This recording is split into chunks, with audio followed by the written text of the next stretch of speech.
Pleasant day to discuss current affairs, trending news, and topics that affect us. I am Chukwe Bukaike, and I promise you that today's edition comes with a difference. A little bit of extra sauce, if I must say. Yes, the World Cup season is upon us, and on this show today, we're going to be reviewing matches played so far with a keen interest on the chances of African countries. Okay, to have a robust discussion this morning, I have in the studio with me Mr. Godwin Ujiri. He's a public affairs analyst and also a lover of sports.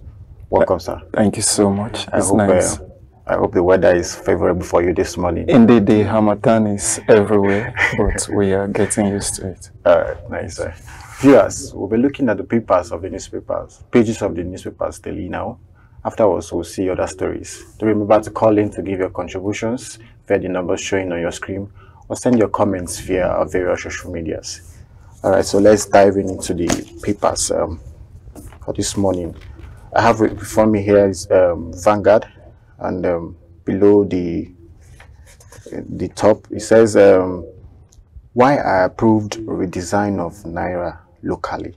Why Naira has not been redesigned in 19 years. Emefiele responds, and he adds, we're yet to receive large deposits. Says only 165 billion naira received as at last Friday. Once there will be no deadline extension. And then the picture story there is the unveiling of the newly designed naira notes, and which has the MD and CEO printing and minting, Mr. Ahmed Aliyu, CBN Governor Mr. Godwin Emefiele, the President of the Federal Republic of Nigeria, the Minister of Budgets and National Planning, ICPC Chairman, and EFCC Chairman, and many others. So beside the picture stories, we have $418 million Paris refund. Government vows to stop consultants' payment. That's fine. Foreign portfolio investment rises by 11.8% to 21 billion naira. So below the picture stories, we have Obi represents souls of Ndibo. That's coming from Ohaneze, and it says 2023 UK watching closely, says British High Commissioner. And beside that, we have recovered $1 billion looted funds since 2015. Malami FG. Baby factory. Police rescue 6 girls, 6 months old in Nasarawa State. Nigeria at risk of grey listing by Financial Action Task Force next year. That is by ICPC. And above the masthead, we have an array of experts, personalities line up as second Vanguard Mental Health Summit opens. Oyo Rally. Labour Party Campaign Organization. Aviation authorities bicker over grounded plane. 2023, APC kicks against deployment of beavers and IREVs. Osinachi was always afraid in her husband's presence. Court tells brother. Okay, that's from Vanguard. Next, we move on to Daily Independent. Above the masthead, we have PDP, APC, opposite sides of shame coin, says Babakar Lawal, endorses Obidati ticket. He urges Nigerians to vote them for equity, for justice, and breath of fresh air. So below the masthead, we have 2023 general election. APC makes case against beavers, e-transmission of poll results. Polling units under upload. Sorry about that. Polling units results uploaded real-time sacrosanct INEC. So we still have the picture of the president, the CBN governor, and the others there at the yesterday unveiling of the newly designed naira notes. Beside the picture stories, we have Obi campaign office asks Buhari INEC to prevent pre-election rigging, warns against sabotaging PVC collection. We recovered $1 billion from corrupt Nigerians. That's coming from the Chief Justice Malami. Attorney General of the Federation, sorry about that, Malami. And then UK watching Nigeria closely over 2023 election. That's coming from the High Commissioner to Nigeria, and vows to sanction individuals who perpetuate violence during poll. Appeal court uphold nullification of Zamfara PDP Guba primaries. Right below the picture stories, we have why I ordered redesigning of Naira notes by Buhari. Commends CBN governor, deputies praise NSPM for new notes. We will monitor large cash withdrawal from banks. It's coming from CBN governor, and he says new notes now legal tender. Old notes deadline remains the same. So governors obtain court order stopping privatization of 10 power plants. For details of all the stories, please grab a copy of Daily Independent. So we'll move on very fast to Daily Sun. Up the list story says redesigned Naira, 165 billion Naira back in banks as Buhari unveils new notes. Cashless policy now fully enforced. That's coming from CBN. And we also have the picture story of the unveiling of at the villa yesterday. Below the picture story says INEC raises fresh security alerts over 2023 polls to publish guidelines on campaign finances, expenses of parties and candidates. And then the University of Benin Teaching Hospital to commence open heart surgery. That's coming from the CMD of University of Benin. I think that is a good news for us in Nigeria here. Beside the picture stories, it says Atiku will soon meet G5 governors, says Okowa. South-South governors reaffirm support. And Enugu government flags attacks on farmers in Ehamefu, calls for immediate deployment of more security personnel. British envoy decries electoral violence, says world is watching Nigeria. Yeah, Patami secures 16.7 billion Naira broadband assets for 20 markets. APC chair expresses doubts on INEC's capacity to transmit election results electronically. On fuel scarcity, commuters ground as fares high heat roof in 25 states, including Lagos and Abuja. It's so sad that a country like Nigeria, an oil producing country, is lamenting over scarcity of petroleum products. Okay, so beside the 2023 presidency, why I prefer Obi to Tinubu, that's coming from Adebanjo, that is Labour candidate in Oyo, says Nigeria needs him. Labour Party candidate in Oyo says Nigeria needs Obi rather than Tinubu. We all have our different views. So we move on to Nigerian News Direct. Top of the marks head, it says new Naira notes difficult to counterfeit. That's coming from the president, Muhammadu Buhari. And then Osun Assembly passes 138 billion Naira 2023 budget.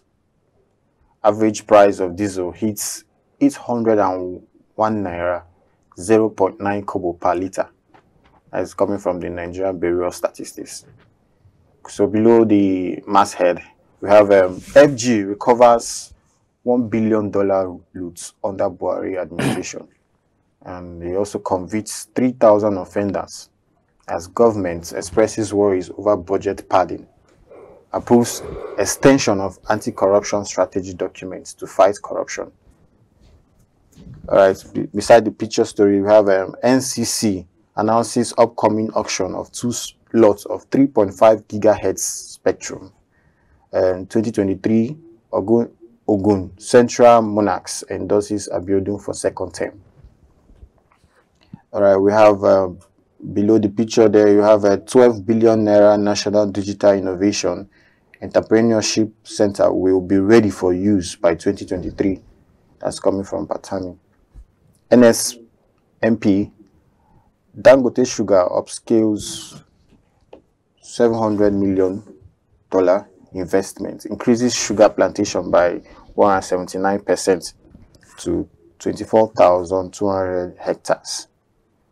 That's also one of the things to be happy about this morning. All right, back here in the studio, I would like to ask Mr. Godwin. Yes, sir. Amongst all these headlines, which one best attracts your attention? All right. Thank you so much, and a very good morning to our viewers once more.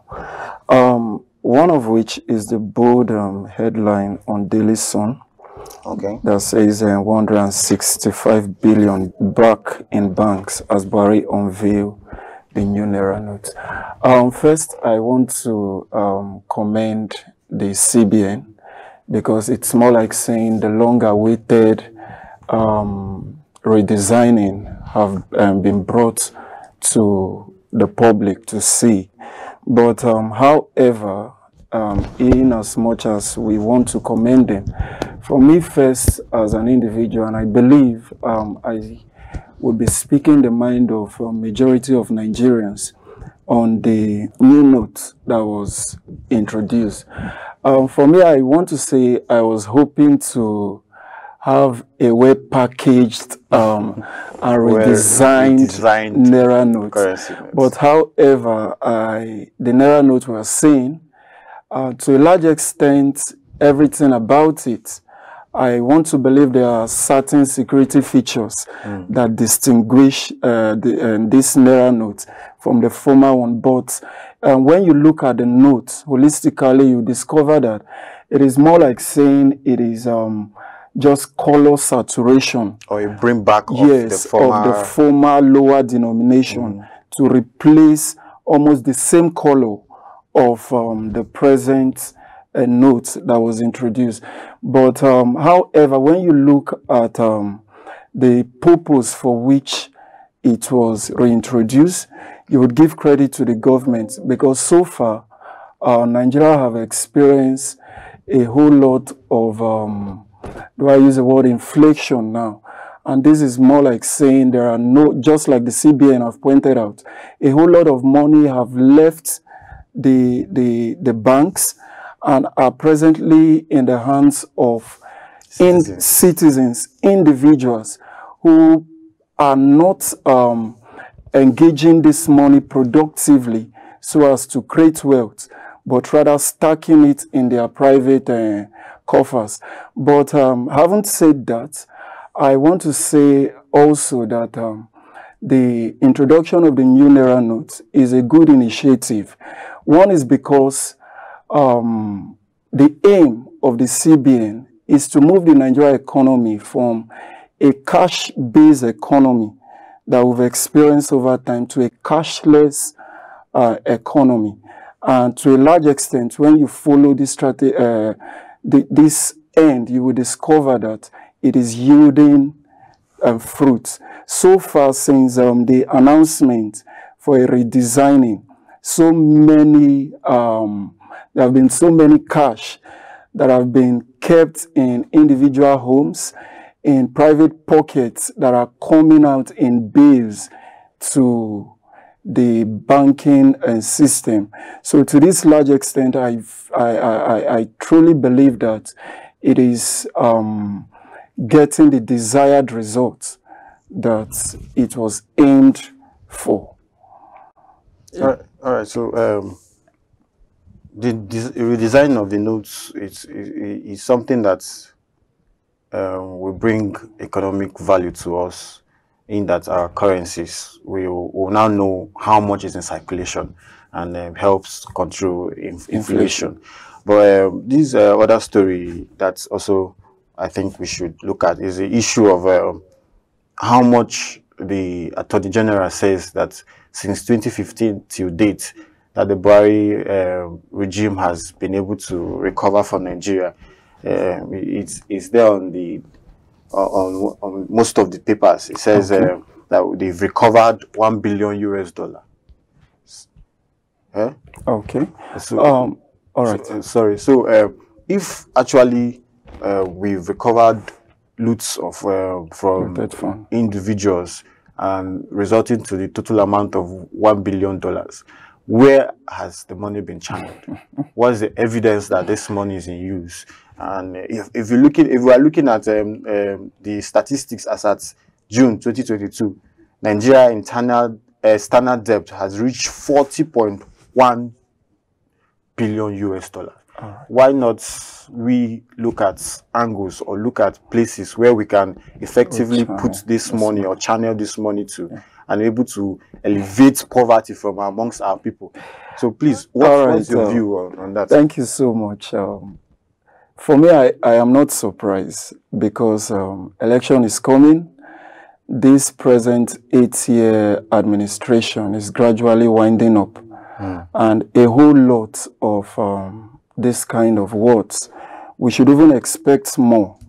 From inception of this administration, let's even not look at the aspect of Malami. There is one that is seen and well known to the public, the Abacha loot and recovery and the rest of it. Yeah, so exactly. If we look aside at it, aside Abacha, there are other state leaders, former state leaders that they've been announcing to us that they've recovered so amount of money looted by former governor of Delta State and all those other former state leaders. That is true. But my point still remains is, are there visible projects, are there visible sectors where this money has been channeled to, or are they just informing us that this money was looted and has been recovered and they are dumping it somewhere? Okay, this is the point. At a certain time of this present administration, that was why I wanted to quote the instance of the Abacha loot. Okay. It was said that the loot gotten was used as bailout to most of our state governments who were, as at then, owing salaries of their workers. Now, to this end, you would be able to point out how this administration have clearly said that, or made the public believe they have channeled this money to. But when you still look at the whole issue of recovered fund and the rest, vis-a-vis the level of infrastructural decadence we've experienced in the country, and a whole lot of obvious level of corruption, even amongst practicing, or do I call them, serving people in this present administration, you beg to ask where all this money so far have been kept, because indeed you are recovering them. But what Nigeria is after is, what are you doing with it? And I beg to ask this question also. Remember, this is an electioneering year. So there is every tendency of us saying that most of this looted fund in a way have been or would be channeled towards electioneering campaign. I am not saying they have, but there is every tendency of it being channeled towards this part, because there are like funds that have not been traced over time. You only hear it on the media that this and this amount have been recovered. There are no evidences of the recovery so far. Yeah. So I can categorically state that Nigerians should be on the lookout, because even when there is a change of government, one of the things I would be looking out for is to say, okay, within the 8 years of this administration, this present one, headed by President Muhammadu Buhari, we've recovered this and this amount of fund so far. So there should be to say, what have this looted fund that you have recovered been used for? Evidently, the public have not seen it, outside the case in point that I said it was used as bailout. I think not even in this present 4 years, if I'm not mistaken, but evidently there have not been anything the public can really point out to that this money have been used. There's also a case in point as regards to, is it the second Niger Bridge. Now, if you claim that a part of this looted fund was also used to finish up that project, there's also a plan to put toll gates to recover that fund. So I beg to also disagree at that end to say it has not been duly used the way it ought to. Yes. So one of the headlines also made mention of fuel scarcity. Don't you think it's high time Nigeria has or owns its own refineries? All these looted funds, can it be channeled to that sector where we have to take our time, build our own refineries, and channel all our products to that refinery where we'll get it locally refined instead of refining outside the country and then bringing it into the country? All right, thank you so much for that question. I would answer this way. It all boils down to political will. It all boils down to who is in play. When you talk about the refinery of Nigeria, you bear witness to the fact that we have refineries, even down to the north that doesn't produce oil. There's a refinery in Kaduna, and all of them, if operated the way it ought to be, we ought to have been refining our petroleum products right here in this country. Priority by this present administration, I would say, to a large extent, is misplaced. Because when you have your priorities right, you would understand what the average Nigerian need.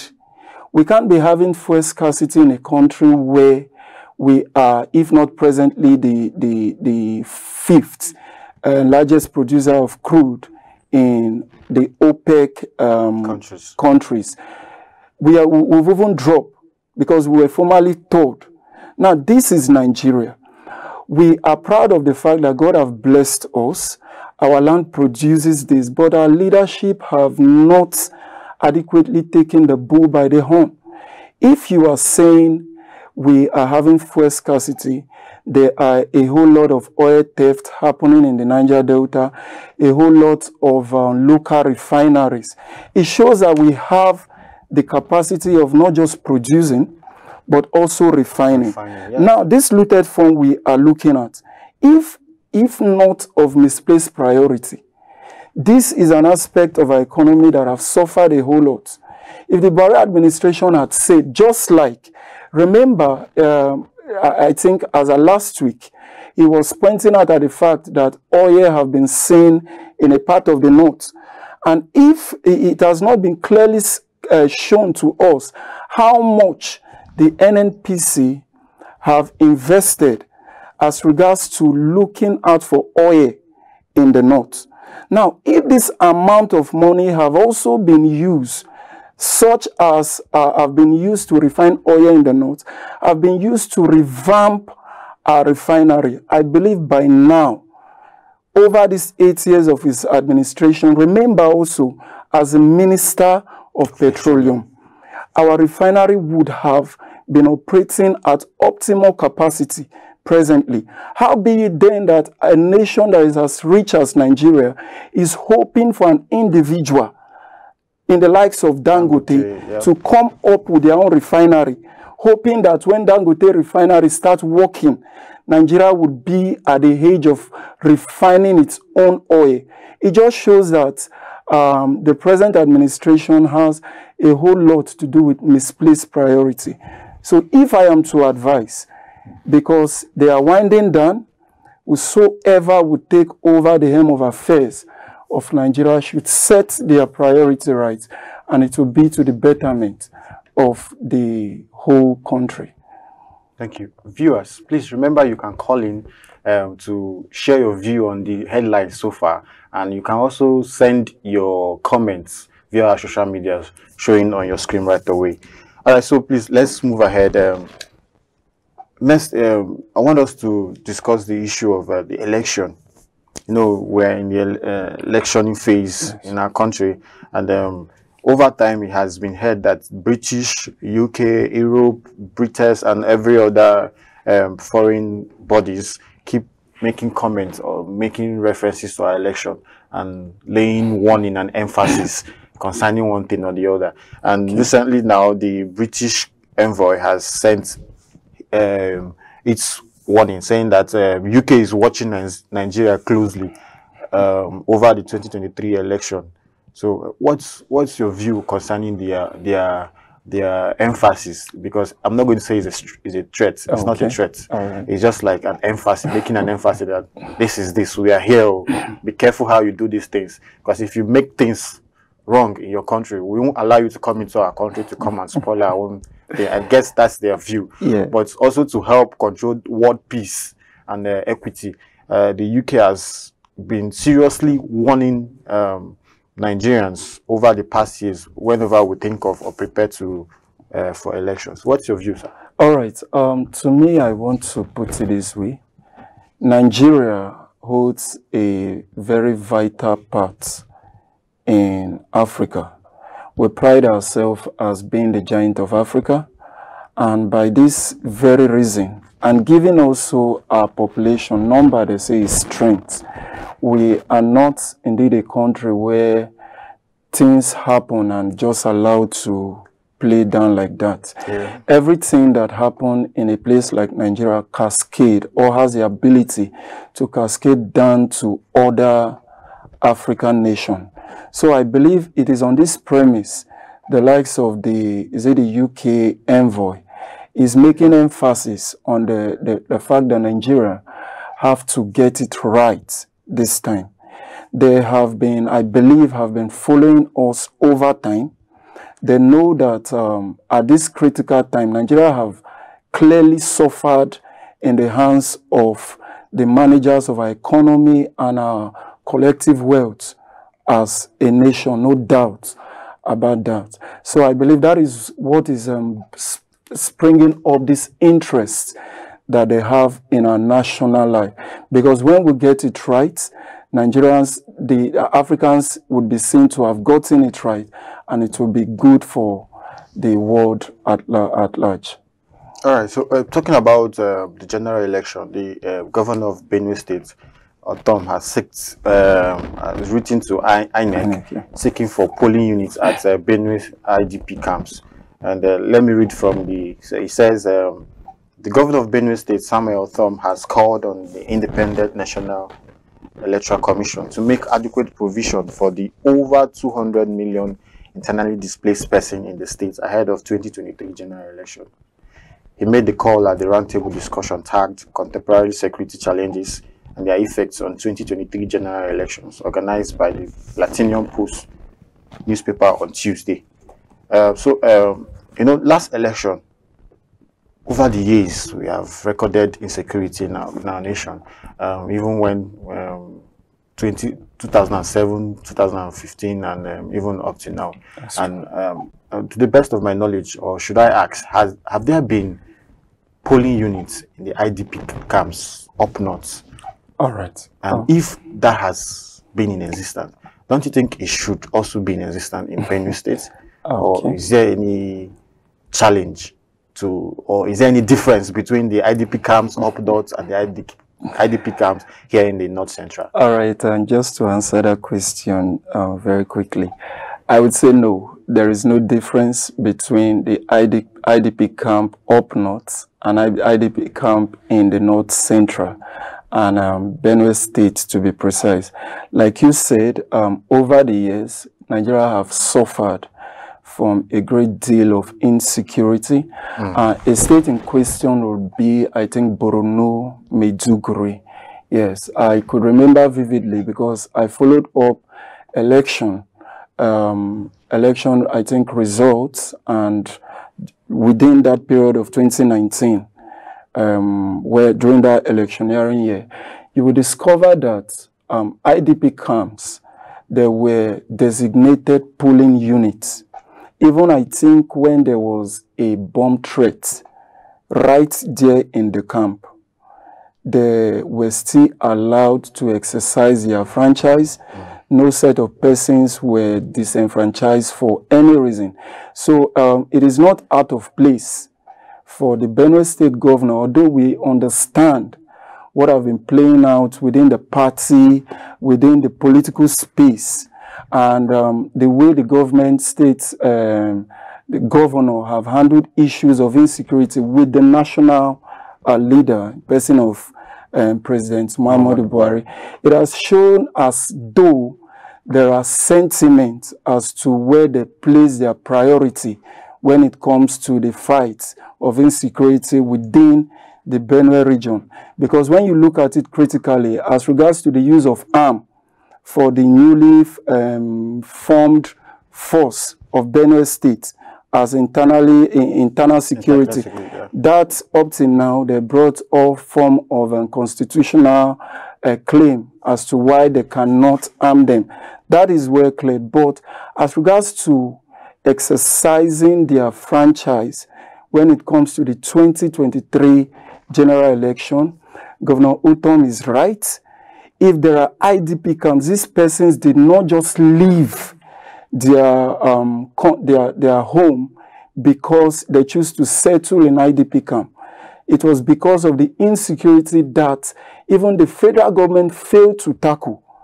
That is why we have IDPs today in the country. So in order not to disenfranchise them, they ought to carry everybody along. First is by setting polling unit or polling station in every IDP camp. Consider it as a ward. Consider it as even a federal constituency. Because those places you've designated as constituencies and ward is because people are there. Now, if IDP camps is a convergence of people who have left their homes because of insecurity, nothing stops INEC from setting up what is it called? Polling booths or units in all of these IDP camps to allow the people exercise their constitutional right. All right, so all citizens should be allowed to exercise their constitutional rights, which includes voting. So no one should be disenfranchised from voting. So never follow a leader who is more in love with power than the people. Viewers, this is much we can take on the trending stories for today. We now pause here to go on a short break. When we return, we'll be going into the sports segment. You won't want to miss it. Please stay tuned.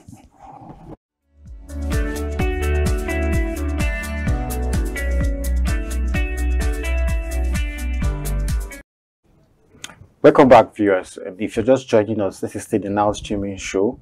Remember, you can join the conversation by calling on the number showing on your screen or via social media or sending your comments on our social medias handles. So right now, we shall go into the sports segment. We'll be looking at the World Cup 2022, which is currently happening in Qatar. And I still have with me in the studio Mr. Godwin Ujiri to help analyze and look at the issues or what has been happening so far in the World Cup in Qatar. And so we want to start by informing you that Qatar is the first Eastern nation country that will be hosting the World Cup, and as at the point of announcing them as the host for this year's World Cup, Qatar had just three national stadiums. But by now, as at the kickoff of the World Cup, they had already gotten ready about 9 or 12 stadiums. So this is like a very, very good improvement.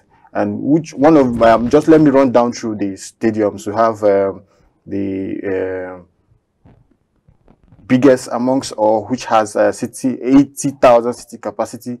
Yeah, they're going to have the 5, that's it showing on your screen. We have 5 group matches there. We have one of them round of 16. We'll have one of the quarterfinals, one of the semi-finals, and it's also the venue for the finals of this year's 2022 World Cup, and it has the capacity of 80,000 people. So the next is Al-Bat Stadium. It has a capacity of 60,000 seaters, and is happy to note that this stadium was just opened recently, which is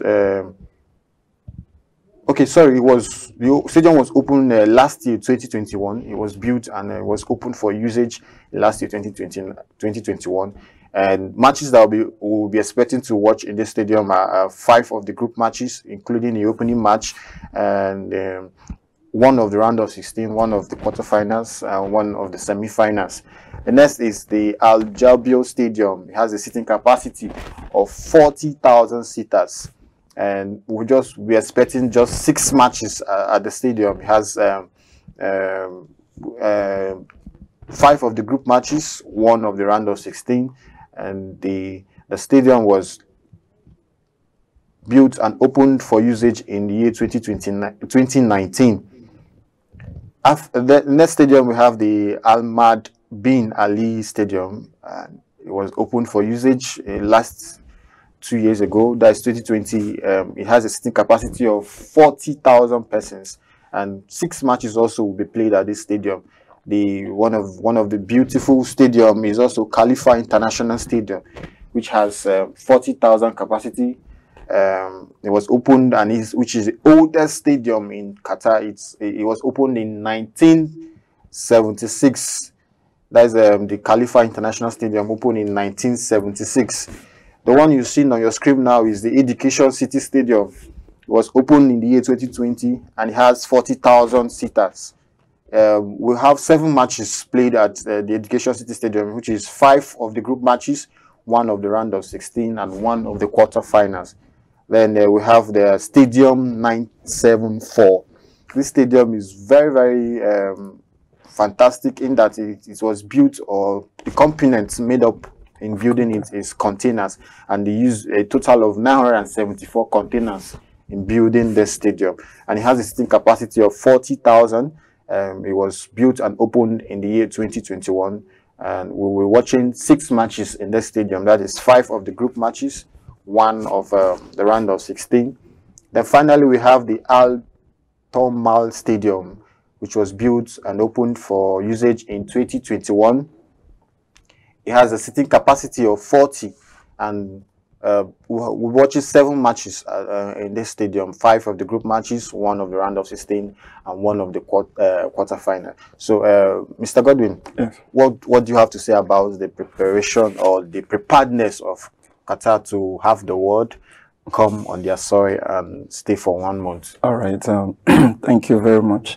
And the lover of sports would not forgive me if I fail to commend the Qataris for this feat of achievement so far. It is not easy to first host a World Cup. Being the first in the Eastern country so far, in the Middle Eastern country, it is one that deserves all commendation it can get. One is the level at which they have made use of technology in achieving this feat is one that should be greatly commended, because you would see their preparedness. It is not saying we want to host a World Cup and this is still struggling to get place, but the Qataris have done the best they can to host the world, and sincerely I believe they deserve every commendation that a nation is supposed to be given. They have plugged in huge capital, they have plugged in their time, their resources, everything have gone in, and the joy of it all is that the World Cup have kick-started, and the euphoria is all over. Yeah, did you watch the opening ceremony? I did not watch it fully, but it was quite entertaining. It was indeed, because I followed via social media, and I saw a few of the clip, but not that I watched it live. Now, to this end, the opening was in a grand style. There's this thing they did that got everyone. They carried every person along. The likes of Morgan of the USA. He was the one that really spiced up that occasion for me. And all of their calisthenics display, it was something that was breathtaking and worth watching. All right, so after the opening ceremony, we saw the first match where the host country played against Ecuador. And what is your review concerning the match? Being that they are the first World Cup host country to lose their first match on home soil. Yeah, sincerely, I was not surprised at the outcome of that match. Most of the Qataris players, you would know that they are home base. They are not what I would call World Cup tested players. So this, for me, for most of them, is more like their first World Cup experience. And being that they are the host country, the onus is on them to represent their country. So when people are saying, oh, as a host country, they lose the match and the rest, for me, as an individual, I'm not surprised. I am not. Because they are at home. A whole lot of persons have traveled several miles to come and win the cup. So for the Qatars, although that was their opening match, I believe 2 other matches are coming, although their group is not really a friendly one. But why did you say that their group is not really a friendly one? Because those you find in that group are not people you just say you want to walk away with. Yeah. They are there, they understand what is in the game for them, and it is evident in the first game. Unfortunately, as a host country, it is assumed that they ought not to lose their first match, but it is clearly seen that they have lost the first match. All right, viewers, from where we are now, we are looking at the countries that has played their matches so far, and we just talked about Qatar against Ecuador, which ended 0-2. That's 2-0 in favor of Ecuador. And we saw the following day, we saw matches like England against Iran, and we saw how the White Lions defeated the players from the Islamic Republic of Iran, and with 6 goals, 6 goals to 2. Wow. So they won 6-2. Yes. So on your own view, what do you think about the match? First is I want to speak about the moment in the World Cup, even before the match. All of these matches that started the World Cup, it spices things up, most especially for viewers at home. Yeah. These are spark up this interest. Like as I want to really watch every match because it is more like something to look out for. The England and Iran, I wouldn't say I was completely surprised because England is a top team, having all their players, almost all their players play at the English Premier League. So these are tough players to see as compared to the Iranian team. Yeah. But 6-2 loss. It was even supposed to end, I think, a 6-1, if not the late penalty that was awarded to Iran. It's good for the England side because as one of the top group leaders, nobody is expecting less from them. Much is expected, even from the Iranian side, although they look as to be at the losing side presently. But so far, the World Cup have come with an unusual expectation, where teams and nations you are expecting to win are the ones losing out. But a good fit for England because they have kept the expectation the way even we as viewers have expected it to be. Yeah, talking about expectation, we see the likes of teams like Argentina losing their opening match against Saudi Arabia, and Germany also losing their own opening match. What do you think? What should be generally our expectation? Should we still be looking at the big top teams to perform very well, or we should be having an open mind concerning the upcoming I think teams? To be on the safe side, it would be nice that every analyst, every viewers of this World Cup have an open heart concerning any of this top team. Because it has clearly been seen that you cannot bet on them. If you do, at the tail end, it would surprise you. Imagine the Saudi team with the likes of the Argentine. Argentine were winning 1-0 at first half. At second half, it was surprising. The level of strength the the Saudi Arabians, monster. It was like they took the ball completely off the legs of the Argentine. Messi was nowhere to be found in the pitch, and then which led to a equalizing of the first goal. And the winning goal for me was top class. Let's give it to the Saudi, because no one was expecting them to get to that feat, and yet they have done it and done it perfectly. And I think this is even to record that the Argentines have recorded, I think, a victory all through their several first opening match in World Cups. So these have cut down that record for them. And it would also prepare them ahead of their next match. So all the matches ahead is something that viewers should watch out for. Okay, so just on what you said, they've recorded victory in some of their first matches. Well, I want to let the viewers know that the biggest shocks in World Cup history so far has this new Argentina against Saudi Arabia on its list, where Argentina lost 2-1 to Saudi Arabia. Also, adding to that list is also the case of Germany losing 2-1 to Japan yesterday. And we also have in the records Senegal winning France in 2002, and Switzerland winning Spain in 2010, Republic of Ireland winning Italy in 1994, Cameroon winning Argentina again in 1990.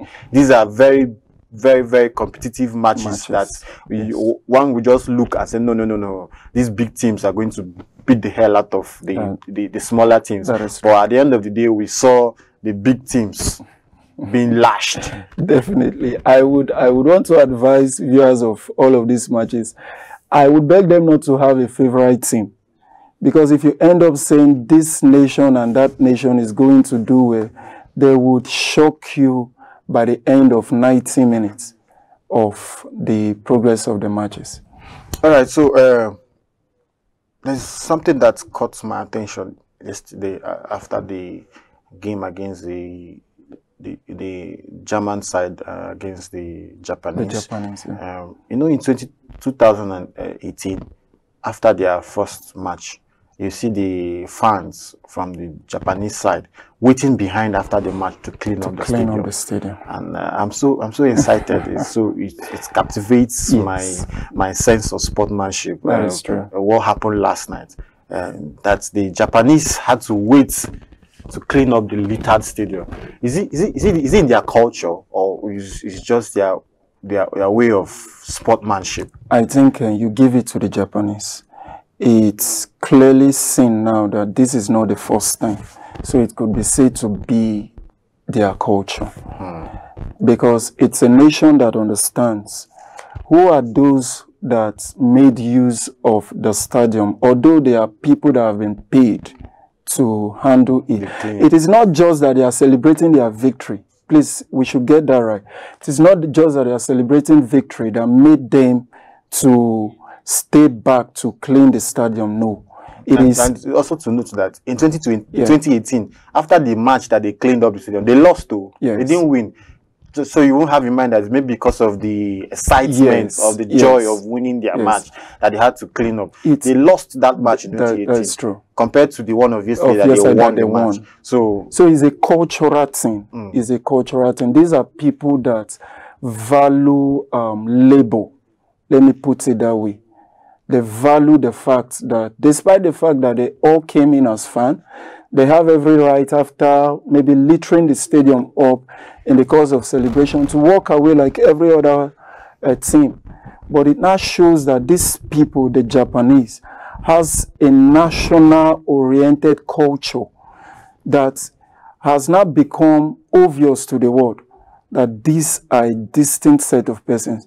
And I think everyone should emulate that. Not to the end of cleaning up, packing up dirt after matches in stadium, but the fact that they value the people that are even hired to do these jobs. So that is value for labor, if I may use that word to qualify it. Yeah, so the World Cup just started, just first matches that have been played. And we have a whole lot of more matches lined up to be played within the course of this week into the new month.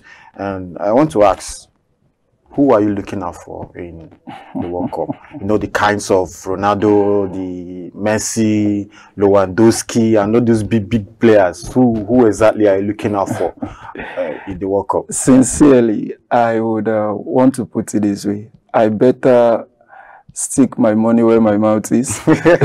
So where is your money? I want to be on the safe side. These bigger clubs, the likes of Argentina, was a shocker to every person.